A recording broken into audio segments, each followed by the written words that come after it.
আরেকটা ভিডিও দেখাই, তারপরে কিছু কথা বলি। দেখেন।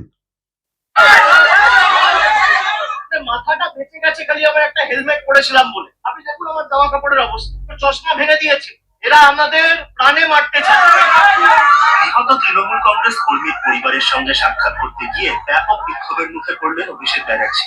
শনিবার বিকেলে সাক্ষাৎ করতে যাওয়ার সময় তাকে লক্ষ্য করে ডিম ও আদা ছড়া হয়। ধস্তাধস্তির ফলে তার জামা ছিঁড়ে যায়। তাকে উদ্দেশ্য করে চোর চোর স্লোগান ও কটূক্তি ধেয়ে আসে।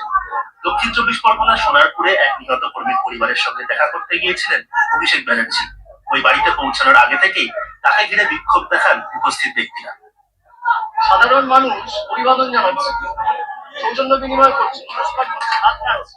আর বিজেপির কজন গুন্ডা আমাদের দলের দিনের সহকর্মী, সোশ্যাল মিডিয়ার অ্যাক্টিভ কর্মী, ওর বাড়িতে আমি এসেছি ওর সাথে দেখা করতে, পরিবারের লোকেদের সাথে দেখা করতে। আমি দেখা করতে পারবো না, বহিরাগতদের পারমিশন নিয়ে আসতে হবে। এই বাংলার গণতন্ত্র। এটা হচ্ছে এখন পশ্চিম বাংলার গণতন্ত্রের অবস্থা।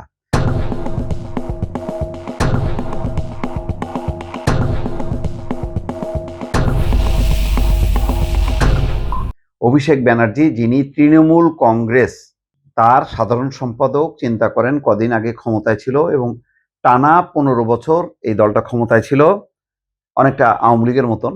সেই দলের সাধারণ সম্পাদক অভিষেক ব্যানার্জি, তিনি দক্ষিণ 24 পরগনার সোনাপুর নামে একটা এলাকায় গেছেন নিহত তার দলীয় কর্মীর বাসায় তার পরিবারকে সান্ত্বনা দিতে।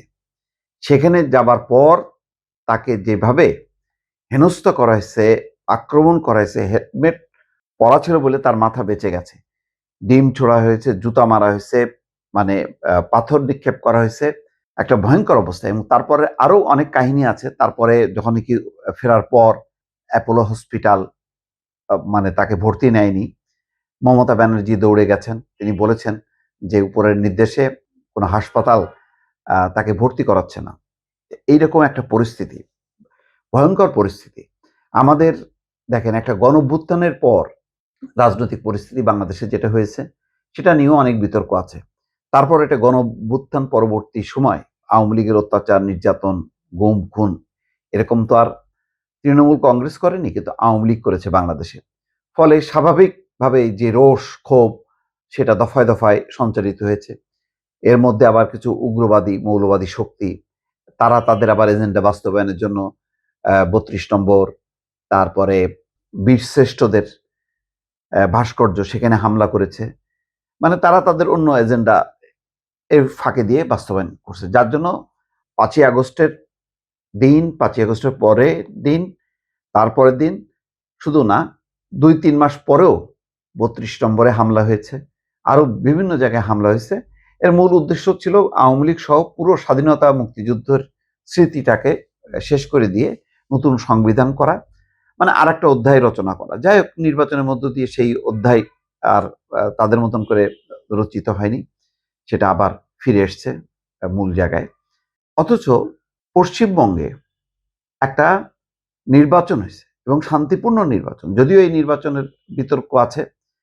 প্রায় 91 লাখ ভোটারকে বাদ দিয়ে এই নির্বাচনটা হয়েছে। সেই কারণে তৃণমূলের বিপর্যয় বলে কেউ কেউ বলছেন, অথবা লম্বা সময় ক্ষমতায় থাকার কারণে দুর্নীতি অনিয়মের সাথে জড়ায় গেছে শাসক দল, সেটাও কারণ হইতে পারে। তারপরে গত বাংলাদেশের পট পরিবর্তনের পর বাংলাদেশিরা বাংলাদেশি অনুপ্রবেশকারী এই ধোয়া তুলে লোকাল পিপলকে উত্তেজিত করা হয়েছে।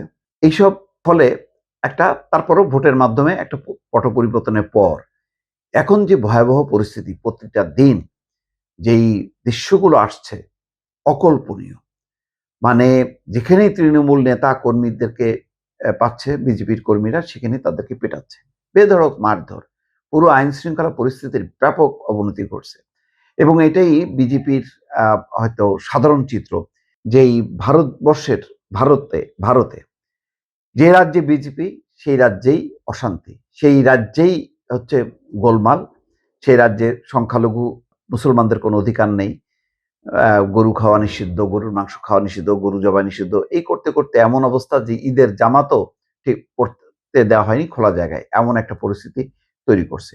তো দেখেন, রাজনৈতিক পট পরিবর্তনের নির্বাচনের মধ্য দিয়ে পরিবর্তন হলেও কি ভয়ঙ্কর পরিস্থিতি হয় সেটা পশ্চিমবঙ্গ একটা তার বড় প্রমাণ। যে একটা শান্তিপূর্ণ নির্বাচন, আপাত দৃষ্টিতে শান্তিপূর্ণ নির্বাচনের মধ্য দিয়ে পরিবর্তনের পরও পশ্চিমবঙ্গ রীতিমতো জ্বলছে। অভিষেক ব্যানার্জির এই অবস্থা। মমতাও যখন কি মানে আইনজীবী হিসাবে কোর্টে গেছেন, সেখানেও তাকে উদ্দেশ্য করে চোর চোর শব্দ বলে মানে ধোয়া তোলা হচ্ছে। হয়তো আজকাল যে কোনো মুহূর্তে তিনি আক্রান্ত হইতে পারেন, এবং রাজ্য পুলিশ, পশ্চিমবঙ্গের মানে ভারতের কেন্দ্রীয় পুলিশ সব এখন একাট্টা হয়ে আক্রমণগুলো চালাচ্ছে। ভয়ঙ্কর পরিস্থিতি অর্থাৎ এইরকম মানে আমাদের একটা ধারণা ছিল যে পশ্চিমবঙ্গের গণতান্ত্রিক কাঠামো যে বাংলাদেশের থেকে অনেক উন্নত, সেখানে ভালো নির্বাচন হয়, ভালো রাজনৈতিক একটা সহনশীলতা থাকে। কিন্তু এখন দেখা যাচ্ছে একদম উল্টো পথে হাঁটছে। মানে ওই অশান্তির চাপটা এখন বাংলাদেশও ভোগ করছে। কারণ প্রতি মুহূর্তে তাদের বিপুল সংখ্যক অনুপ্রবেশকারী যাদেরকে চিহ্নিত করছে, তাদেরকে বাংলাদেশে পুশ ইন করার তারা চেষ্টা করছে।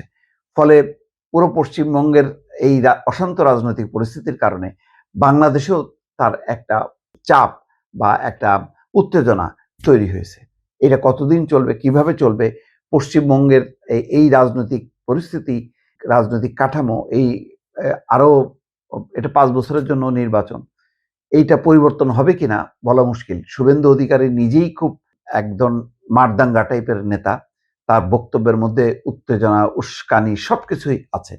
ফলে পুরো এই অঞ্চলের পরিবেশটা এখন বিজেপির কারণে, পশ্চিমবঙ্গের বিজেপির কারণে একটা বিষাক্ত পরিস্থিতি তৈরি হলো। অন্তত তৃণমূল কংগ্রেস জেতার কারণে আগে যে শান্ত পরিস্থিতি ছিল, এটা এখন আস্তে আস্তে অশান্ত হয়ে উঠছে দর্শক।